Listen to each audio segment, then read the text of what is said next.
Assalamu Alaikum, welcome or welcome back. Today I'm sharing all the books I read in August and September. It was a mixed bag. Some romance, some thriller, a dystopian, and even some poetic Islamic novels that left me stunned. So grab a cup of tea, get cozy, and let's get into the wrap-up. We're going to start with my August wrap-up. The Breadwinner is a graphic novel about a young African girl who dresses up as a boy so she can work and earn money to feed her family after her father was incarcerated by the Taliban. It's a really heartfelt and heartbreaking story, which gave me a lot of emotions, and my heart is just bleeding for all the people who are suffering under the rule of the Taliban. They aren't allowed to go to school, women aren't allowed to go outside, they have to cover up from head to toe, they aren't allowed to go anywhere without a mahram present, so without her father or a brother, and considering the fact that her father was arrested, they don't have a breadwinner at home to work, earn money, and feed the family. So Parvana, the young girl, she needs to take matter in her own hands, and she wants to free her father. As you can see, she's starting to dress up as a boy. I think the illustrations are painfully beautiful, and this graphic novel is actually based on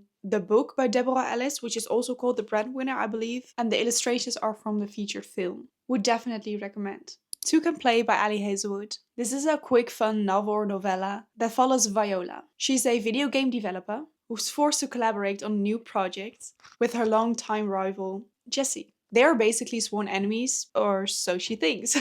They end up snowed in at a lodge for a work retreat, and then things start to heat up, you know? There's forced proximity, we got this enemies to lovers, work rivals kind of thing going on, and then all the bickering that's going on between Viola and Jessie. It kind of starts to feel like flirting. Ali Hazelwood writes a lot of STEM girls. You know, nerdy books. It's just kind of adorable. I like me some nerdy girls. It's short and sweet, and it's just a perfect quick read. 3.5 stars, something like that. I did not really like all the books that I read these past 2 months, which is why I sold a lot of my physical copies, which is why my stack of physical books is so small. This is How You Lose the Time War. It's poetic and unique. A love story told entirely through letters between two agents, Blue and Red. They are on opposite sides of a time-traveling war. As they try to sabotage each other's missions from across history, they start to secretly communicate, and their rivalry is turning into something intimate. This is not your typical sci-fi, I believe it is still literary fiction. And even though this book was so hyped up, it wasn't really my cup of tea. I really couldn't get into the story. It was definitely unique and once of a lifetime opportunity for me to read, but I'm gonna leave it at that. I'm not gonna reread the book. And yeah, it just wasn't my cup of tea. Then onto a story that actually gave me a headache. Shy by Max Porter. We follow a teenage boy named Shy. He lives in a facility for troubled youth. The entire book takes place over one night. He sneaks out and he only takes a backpack full of drugs. Shy really struggles with guilt, a lot of anger, so much anger, and the desire to be seen. If you decide to read this book, just know that the writing is all over the place, just like the mind of Shy. That makes it really unique. It's so different to read from this kind of point of view, I guess, from this writing style. It was just so difficult for me to get into, and I just got so annoyed with the entire story. And maybe that was the whole point, I don't know. I just know that the entire story was like a punch to the gut, you know? But again, just not my cup of tea. Then I reread We'll Always Have Summer. This is the third book in the Summer Too Pretty series by Jenny Han. Now listen, I have a love-hate relationship with this entire series and the show. I've been in a fandom for quite a few years now, which is why I reread it and continued the show. If you're not in the fandom, if you have yet to start either the series or the show, I would not recommend it. I'm sorry, I wouldn't. Even though it's so hyped up, I get it, and you probably have FOMO. It is so bad, actually. We are literally reading about three main characters: Belly, Jeremiah Fisher, and Conrad Fisher. They spend every summer together at this beach house because the mom of the two boys and the mom of Belly, they're best friends. And that's so cute. You think, oh, found family kind of trope. Yeah, well, until they start to like each other. Belly always had this crush on Conrad Fisher, and then she has a crush on Jeremiah Fisher, and then they both start to like her as well, and it's just this your typical white shoes brothers breaking up a family. That's what she did. It's frustrating, it's childish, it's annoying, it's a lot of emotions. I don't know if they are good emotions or not. It is definitely something. I will have to admit, I did like the show better than the books. Definitely. But I don't think I'll be rereading the books again. I feel like I can kind of close now, even though we still are getting a movie of The Summer I Turned Pretty. After that, I'm done. I'm Team Conrad, by the way. Then I was able to receive an advanced reader's copy of The Skin of a Soulless, and this was by far my favorite read. of the entire month. I laughed out loud so many times. It was so funny. It had banter, it had wits. It was just funny. I had such a good time binging this book. It's a young adult fantasy book about these young girls. They are fae, humans, and they are trying to find a cure for their sick friend. It has this found family trope, and the female main character of this book is such a badass. And she's such a man hater. I was all here for it. I was like, go get him, girl. Get him. Cluck it.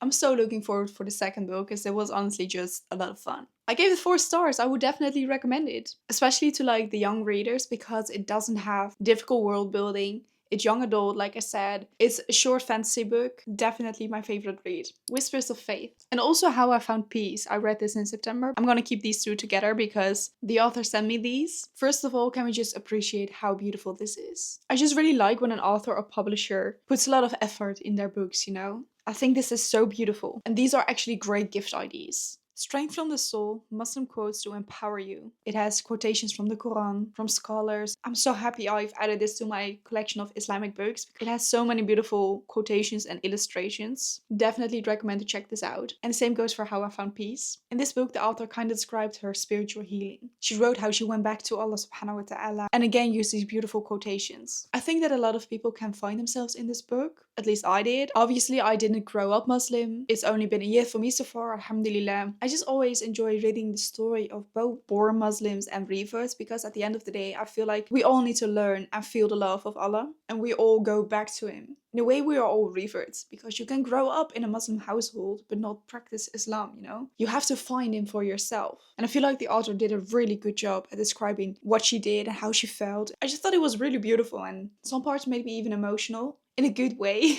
Please go check these out. Then a non-fiction self-help book, The Let Them Theory. Now I saw BookTok raving about this book, so I was like, okay, I'm gonna try it out. I listened to the audiobook. What a waste of precious time. Do not get me wrong, the first part was good. I thought, okay, this is something I can adapt into my own life, but then the book just dragged on. Like, I get it, like, let them, just let them. I feel like the entire book is based on the it is what it is mentality, but make it the premium version. She basically just tells us to let it all happen. If they don't text you to hang out, just let them. Let them not text you. To a certain point, yeah, just let them, but sometimes you need to take matter into your own hands and just actually improve yourself, do better, text people like, hey, what's up? And then I also read a Goodreads review that the author kind of stole it from a certain poem. I'll try to find it and just put it in the video so you can see and check for yourself. Yeah, I don't know, I gave it like 1 or 2 stars. Don't bother reading this book. Then I finally decided to read the Housemaid series by Freida McFadden. I have read 21 books written by Freida McFadden. I will admit there are 3 books and 1 novella in this series and it dragged on. The last 2 weren't really necessary, but I'll be honest, especially the final plot in the 4th book, it all became full circle. You get kind of a closure point to something that happened in the 1st book and I was like, oh, whoa! It all kind of comes together. The series is about the young woman who got off the streets by getting a new job as a housemaid for these 2 people, a husband and a wife. Instead of living in a car on the street, she was able to move into that house and just, like I said, become a full-time housemaid. But this isn't just a regular rich family or anything like that. They have some secrets on their own. And the house is kind of sketchy, especially the place she has to live in. Or better yet, the room. Now to add in a little bit more of drama, she starts having an affair with the husband. And there's also a hot gardener involved. And yeah, it just was a lot of fun. I know there's going to be a movie, so I'm really glad I read all of the books before the movie comes out, and I'm just really excited. My overall rating of the series is 3.5 stars. Yeah. Moving on to Tender is the Flesh. This is a very horror dystopian where cannibalism is legalized. Human flesh is legal to eat. Ugh. Ugh, I'm getting shivers even thinking about the book again. It's very descriptive, very disturbing, very upsetting, yet the writing style was actually very good. Which is why it's so difficult because I don't know how to rate this book, because if I rate it high, it means that I like and enjoyed it, which I didn't, but I can't rate it low because it was actually good. So I decided to not give it a rating at all. You just need to decide for yourself if you want to get into this kind of story. It was something. Those were all the books I read in August, so now we're going to my September wrap-up. Do and Think of Taylor Swift. Cosmos publisher gifted me this book to review. This is just a book about Taylor Swift and becoming the mastermind of your own success. It was fun, just a story about Taylor Swift and how you can adapt some things to your own life. So for my Dutch and Belgian watchers, if you're a Swiftie, you want to know, this is just fun to read. The Apple Spice B&B. This is the Dutch translation of The Honey Orchid Inn, I believe. I'll put it somewhere in a video. First, I want to say that I hated the amount of times Starbucks was mentioned. That was my major ick and kind of why I wanted to DNF it, but I kept pushing. This is a perfect cozy autumn read. It's set in a charming apple orchard in, I don't know if I pronounce orchard, whatever.